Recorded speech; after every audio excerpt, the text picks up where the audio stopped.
Good day, greeting students. Very happy to meet you all again in class 11 business studies. So I hope you all are doing good, and of course you all are keeping up with the portions that has been covered so far. So far we have completed chapter 1, nature and purpose of business, and we are right now in chapter 2, which is forms of business organizations.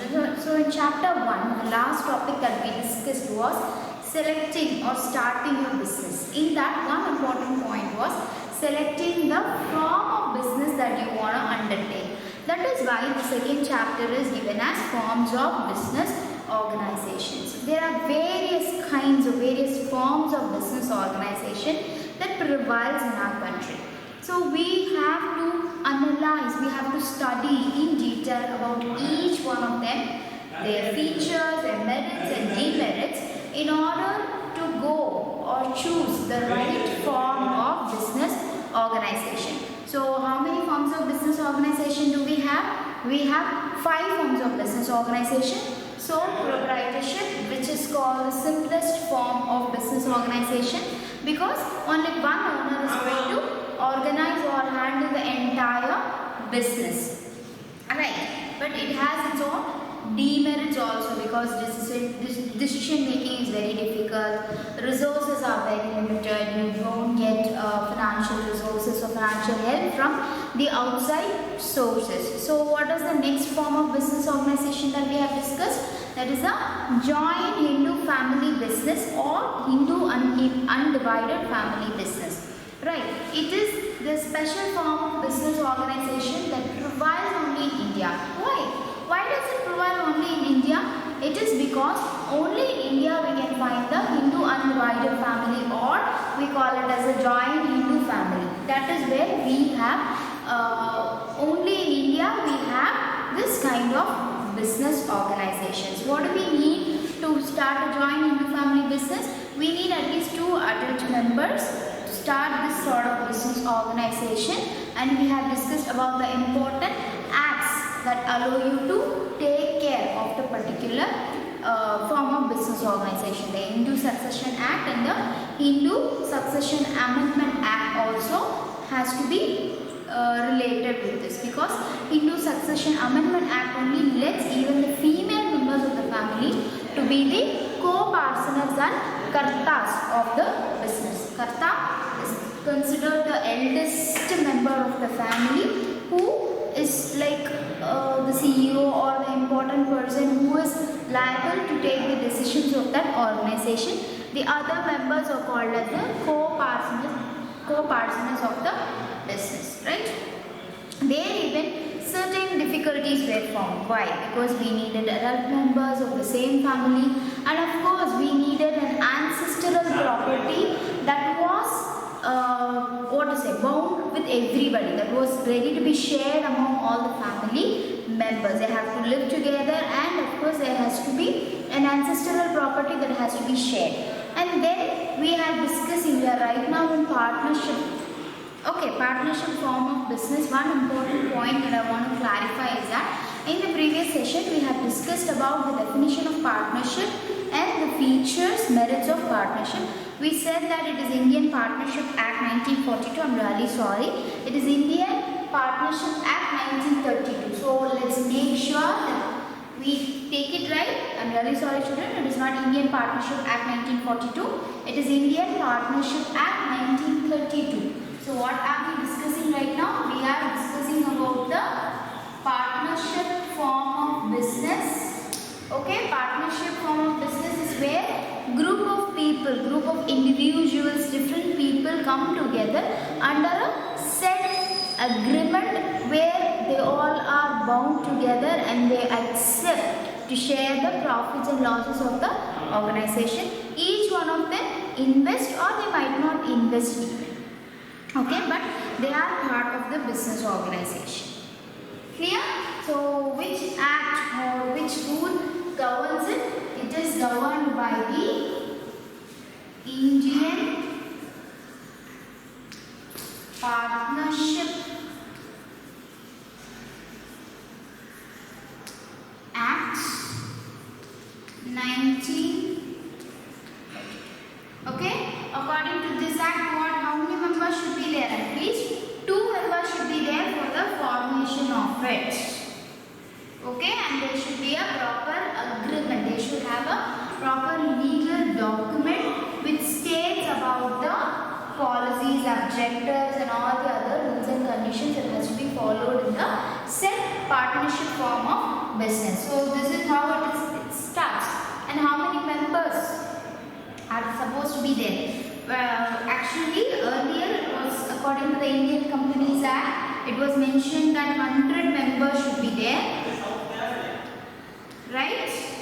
But now based on the new Indian Companies Act, at present we are following that 50 members can be as partners.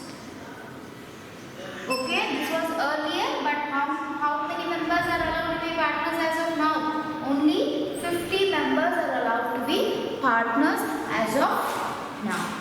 Okay, and what are the features? We discussed about the formation, the closure. We said that when a partner dies, the partnership agreement comes to a close, but the other partners, they might enter into a new agreement and continue with the business. But when a partner dies, it is almost like the business also comes to an end, because the partnership agreement, the entire business works on this agreement. When this agreement comes to an end, it means that the business also has come to an end. So what they have to do? They have to enter into a new partnership agreement. And what kind of liability do those partners have? All the partners have an unlimited liability. What do we mean by unlimited liability? Unlimited liability means when a debt comes, when there is a loss, even the personal belongings, the personal assets can also be used to cover up the cost of the debts, repay the debts. Okay, so which are the kinds of business organization that has unlimited liability so far? Sole proprietorship, they have unlimited liability because he is the only owner. And secondly, in joint Hindu family business, the karta, that is the eldest member of the family, he or she has unlimited liability, whereas the co-partners have only limited liability. But in case of partnership, we see that all the partners have an unlimited liability. We are going to discuss about various types of partners, but let us make sure that we understand every partner, whatever type of partner he or she is, the partner has an unlimited liability. There is no gender condition here at all. It is not like there should be a male or female, no. It is just 2 adult members. Okay, there is no point like only women can be members or men can be members, or it cannot be a combination of both. Men also can be partners or women also. In a firm, if you have 6 partners, or you have 50 partners for maximum limit, 6 partners, 3 can be men, 3 can be women, 4 can be women, 2 can be men. It can differ. The ratio can differ, but there is no gender problem coming out here. Dear children, so we have already discussed about the merits. What are the merits we discussed? Ease of formation and closure. It's very easy because we have only one act. We're just going to sit and put up the agreement and then go on with the business. And closure, when someone dies or if every partner decides to close the business, it's easy for them. They don't want to go into a lot of loss. They can just divide it. Easily they can dilute the assets and they can share whatever is given there. Whatever investment or whatever asset the company has can be divided equally among the partners. And then we discussed that the decision making is balanced because many partners are there. In sole proprietorship and in joint Hindu family business, one of the important demerit that we have discussed here is they have less managerial skills because we can't recognize or we can't acknowledge that each member, every karta or every sole proprietor will have all the managerial skills to take a proper decision. But here the case is we have many partners.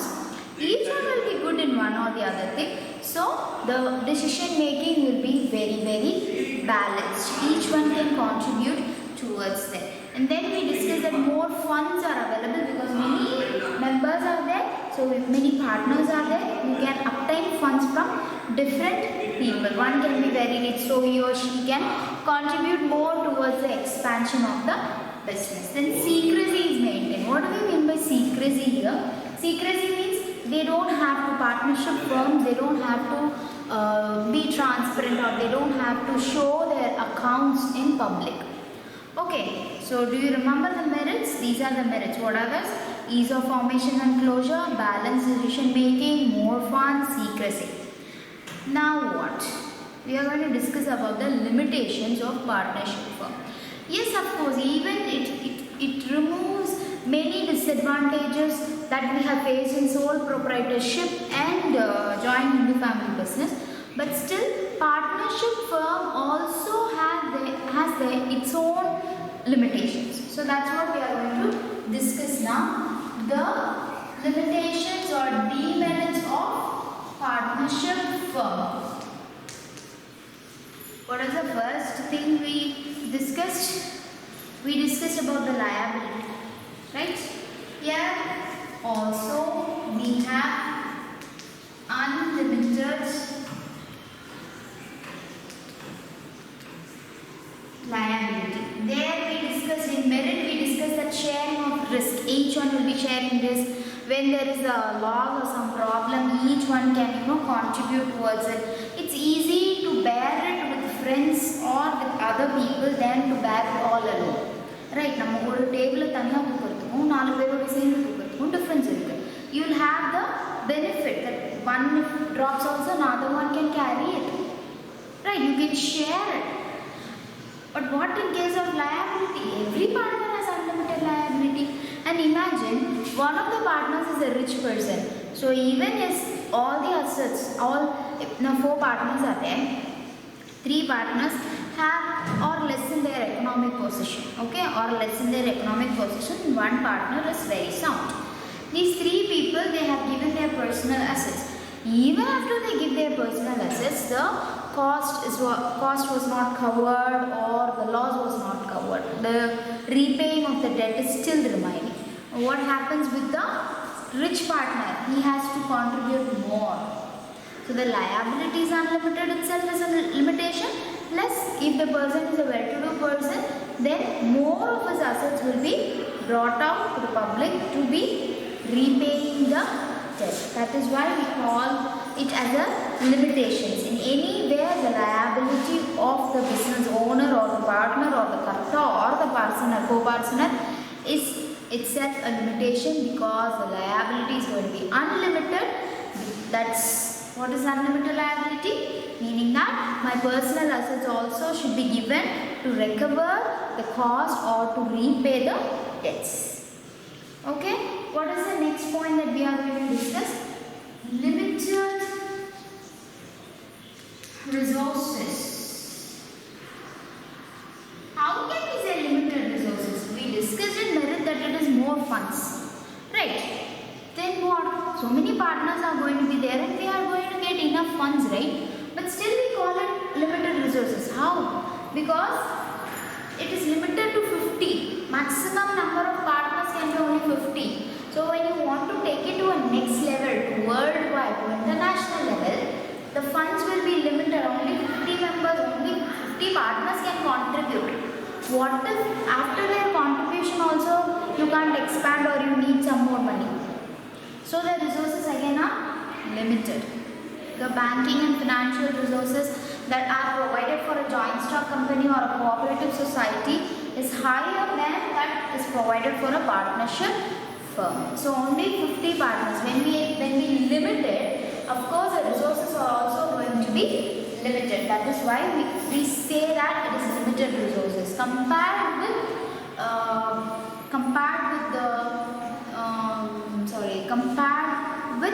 joint Hindu family business and sole proprietorship. Of course the funds are more, you can get more funds, that is a merit. But still, when you limit it to 50 members, it is becoming limited resources. You are going to get only those 50 partners helping.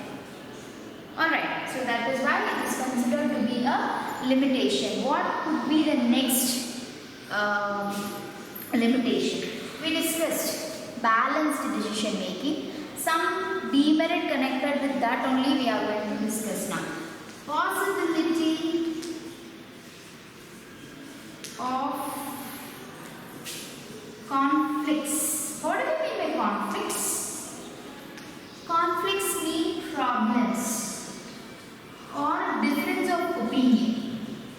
We said in balanced decision making, that is every one of us are going to contribute our ideas. We are going to brainstorm, we are going to be in a discussion, and we are going to give out the results to come out with a good decision. But how can it lead to conflict? Because each one of us are individuals. Each one of us will have different perspective. Each one of us will have different thoughts. So even the partners are same, right? All are individuals. So when everybody gives their suggestion, we will definitely come with a difference of opinion. It's not that whatever I say, all my other partners should accept.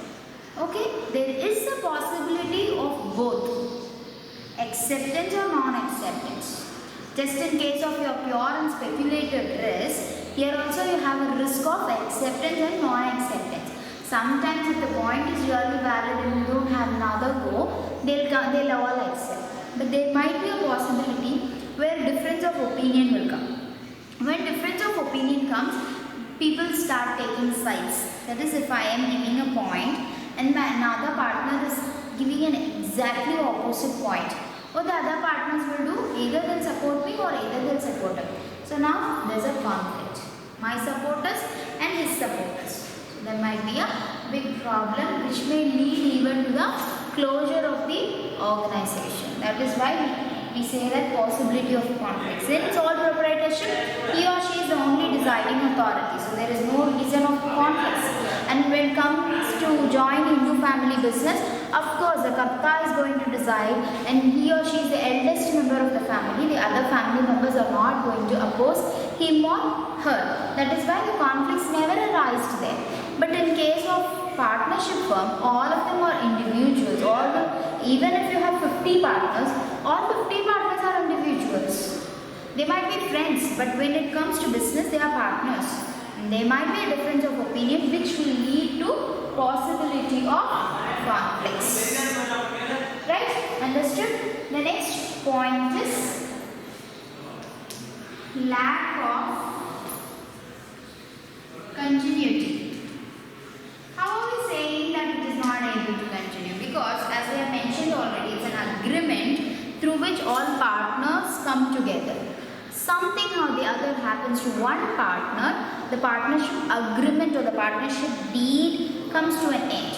So the other partner should accept to enter into a new agreement and start a business.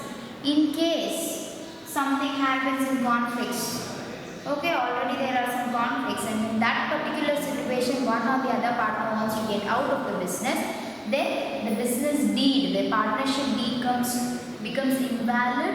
It is no more in use, and so the business cannot be continued because they started it as a partnership firm. So when it dissolves, the entire firm gets closed. You cannot continue the business like joint into family business. Join into family business, one karta dies, the next eldest person becomes the karta. But here you can't do it. So children, as I've said already, whenever you refer to a point, please try to connect it with the other points also. When I say that partnership has a limitation called unlimited liability, immediately connected with the other forms of business organization we have studied. Connected with sole proprietorship. Just remember what kind of liability does a sole proprietor have. Okay? So that it's easy for you to compare and contrast. I want you to study it in a broader sense. Tomorrow when you become a businessman or a businesswoman or a manager, I want you to choose all these. I want you to take it into account. That's why I want you to study it in a broader sense, not in an exam point of view. Alright? Because always as I say, imagine yourself as a businessman or a businesswoman or manager, and then understand the points that has been given to you. Right? The final thing is lack of public confidence. Why there is a lack here? Why public are not believing them? Public here means the society or called as public. Why do we say there is a lack of public confidence? Because already in merit we have mentioned that we have secrecy there. We don't have to be transparent. We don't have to show our accounts, financial accounts, financial position to the public. Here, the same becomes a demerit. How? Because when you don't show, when you are not transparent, people will not know what you are doing. And of course, sometimes there might be a conflict where people will not believe in you. They might not know whether you are good or bad. So when they don't know whether you are good or bad, how will they believe in you? So partnership leads to public confidence. Even though secrecy is a merit, at one point of time it might become a demerit also. Right? So we know that liability or the formation and closure is a merit, but unlimited liability is a demerit. And we have more funds is a merit, but limited resources is a demerit. And balanced decision making is a merit, but possibility of conflicts is a demerit. Then formation and closure again merit, lack of continuity is a demerit, secrecy is a merit, but lack of public confidence is a demerit. Clear? So every positive point has a negative point also. Same way, you should not take only the negatives into account. Okay, limitations are there, so I will not take partnership form of business organization as a good one. No. It's not like that. Why do we study limitations? Not to degrade them, just to understand which are the places you need to be careful. Okay, these are the places you need to be careful when you want to choose a partnership form of business organization. No business organizations are good or bad. It's just how you take it up. How personalized way you take it up. Alright, so I don't want you to take limitations as to degrade a form of business organization. Instead, I want you to take it as a learning experience and to know where you have to be careful. Learn it from that point of view. Same way, you should not take only merits into account and say that this is the best. No. You should know where you can gain and where you can lose. Alright. So now what are we going to do? We are going to go on to the next topic, which is the types of partners. We know that partnership, yes, Indian Partnership Act 1932 features, merits, limitations, everything we have discussed. What are we going to discuss next? We are going to know what are the various types of partners that are allowed to be part of a business. Okay? Yes, of course, there are various types of partners. When you take in case of sole proprietorship, there are not various kinds because there is only one owner, sole proprietor. And when you study joint Hindu family business, there even you did not have different kinds because there was only Karta and co-partners. Here we have types. Why? Because all individuals come together as partners as a partnership firm based on the Indian Partnership Act 1932 and through a partnership agreement. So we have different types of partners. We are going to study in detail of the various kind of partners. Okay? We have 6 kinds of partners. We are going to deal with one by one. The first one is called active partner. Active partner means a partner who invests. He will contribute to the capital. Okay? So capital contribution is there, and then he shares profit or loss. Okay? He shares profit or loss, and then the liabilities of course unlimited. Unlimited liability. Right? So an active partner is a partner who involves in day-to-day business activities. That is the important point. He involves himself in the day-to-day business activities. That is, all the activities of the business will need the help of an active partner. Decision making, investment, buying, selling, everything, recruiting, everything needs the help of an active partner. So who is actually an active partner? the capital of the firm, who shares profits and losses of the firm. He has unlimited liability, and of course he participates in the day-to-day activities of the business. Alright, the next kind of partner is called as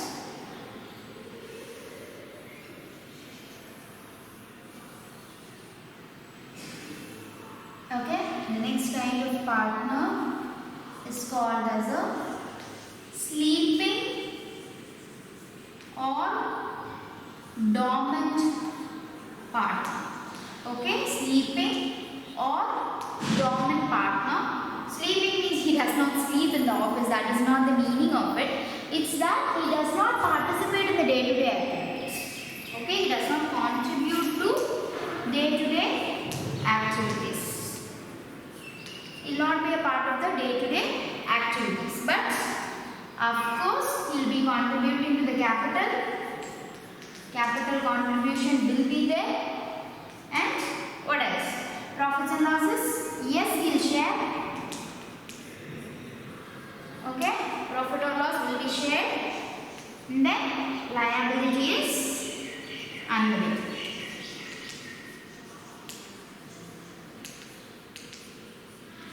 Okay, so who is a sleeping or a dormant partner?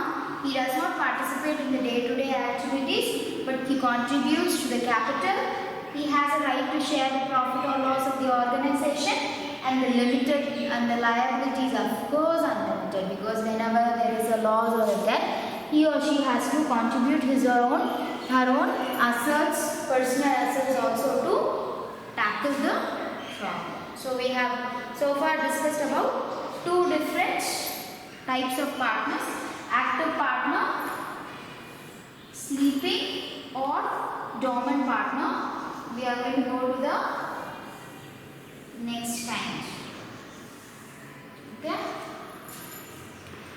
We are going to go to the third kind, who is called the secret partner. Secret partner. What's he going to do?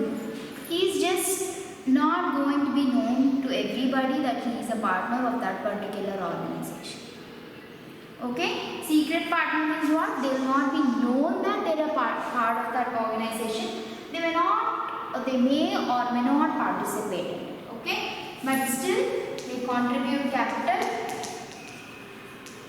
They have a right to share profits and losses. Of course, they can share profit or loss, and their liability is unlimited. Okay? Unlimited liability. So what's the third kind of partner? Secret partner. Secret partner, his existence in the firm will not be shown. Okay? So when he runs, for example, who can be a secret partner? When he or she is in a higher position and he or she does not want to be known as a partner of the firm, but is interested in that particular kind of business, will be a secret partner. Sometimes in the competitive firms, right? I work in a firm and there is another firm which is my competition. Okay? So when I become the partner of that, of course I don't want to know my company people to be the partner. நான் ஒரு கம்பெனியில் work பண்ணுறேன், எங்கள் கம்பெனியோட காம்படிட்டரோட கம்பெனியில் நான் partner ஆகிட்டேன். So என்னோட கம்பெனியில் நான் வேலை செய்கிற கம்பெனியில் தெரியக்கூடாது இல்லையா, நான் அந்த கம்பெனியில் பார்ட்னராக இருக்கேன்னு தெரியக்கூடாது. So I exist as a secret partner. But still, I will be contributing towards the capital. I will enjoy the profits and loss of the business, and I face unlimited liability. I may or may not take part in day-to-day activities. When there is a need, I may have to give my suggestions there. Alright? The next kind of partner is a nominal partner. Nominal partner is actually for the goodwill. When we want to have a great person as a partner of our organization, then we will have this person as a partner. When you want, like for example, sports people, they are given as They are given honorary doctorates, they are given that positions, they are given positions in military or army. They did not achieve or get trained for that, but still they are given because they get a good name. You know, they appoint ambassadors for particular institutions or organizations just to show that they are related with us.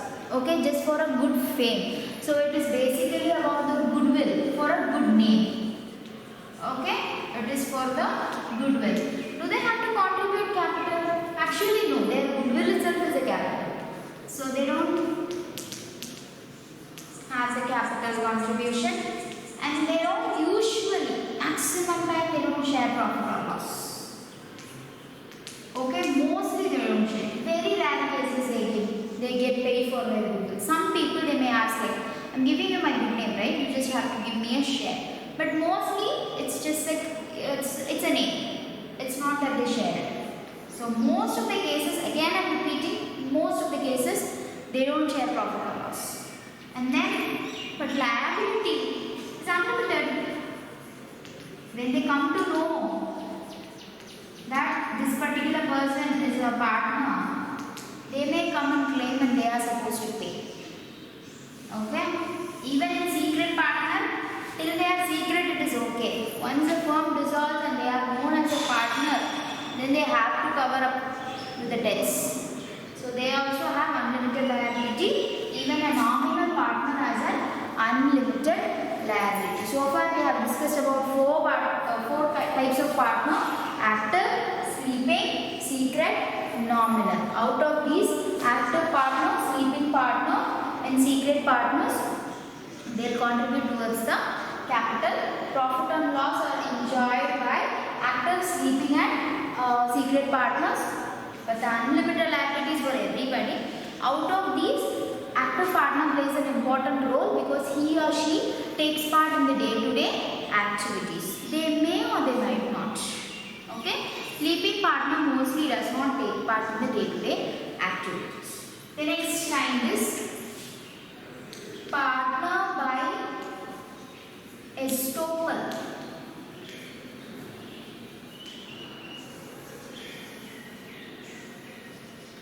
What do we mean by estoppel?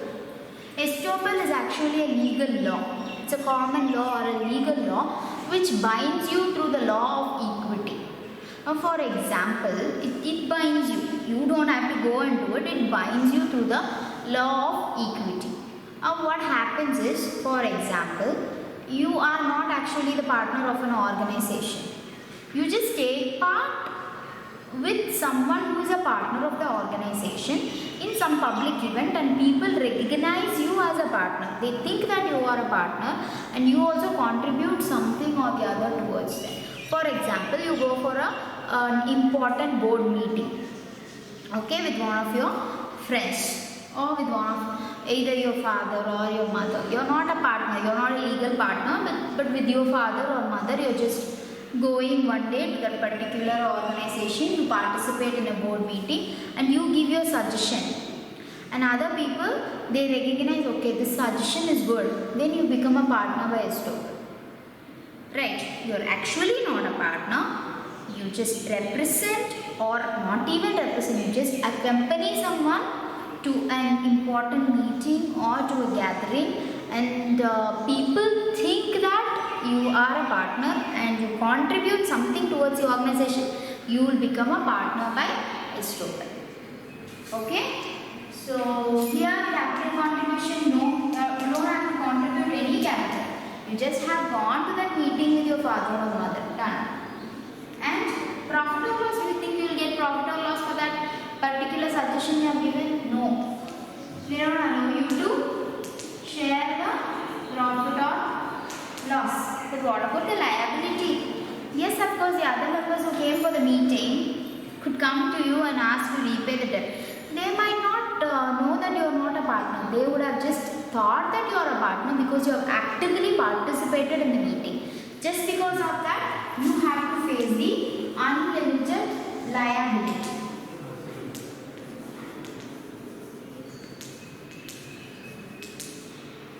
Alright? So what is partnership? Partner by estoppel. Partner by estoppel means you are not actually a partner, you didn't even invest the capital, you just went with your friend or someone, some partner of that organization, and you try to contribute something towards the organization, and people recognize you as a partner by estoppel. You don't have to contribute towards the capital.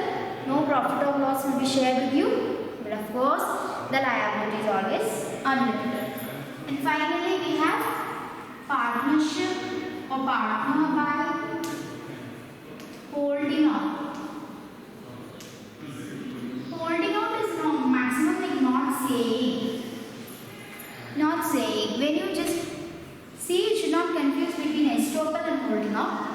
Estoppel means you represent and you contribute something towards your organization's decision making or something. People think you that you are a partner but you don't know about it. Holding out, people recognize you as a partner and you keep quiet. You don't say that I am not a partner. Okay, when you don't establish, okay, when you don't establish that you are not a partner, they just think that you are a partner and you just leave it as it is, then you are called a partner by holding out. Okay? Here even the capital contribution will not be there. Okay, you will not be contributing the capital. You will not share profit or loss.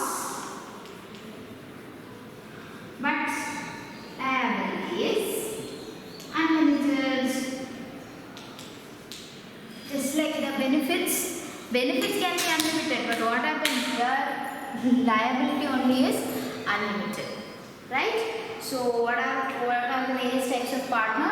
Active, sleeping or dormant, secret, nominal, partner by estoppel, and partner by holding out. These are the various kinds of partners, various types of partners that we have discussed today. And here capital contribution is done only by active partner, sleeping partner, and secret partner. The other three won't contribute towards the capital. Profit or loss is shared only by active and sleeping partner. Other partners won't get it. But liability, unlimited liability is working out for each type of partner. All the partners are said to have unlimited liability. So we have discussed about the limitations and types of partners. Kindly go through it. Next class we will be comparing with the partners and dealing about the types of partnerships. Thank you and may all have a good day today.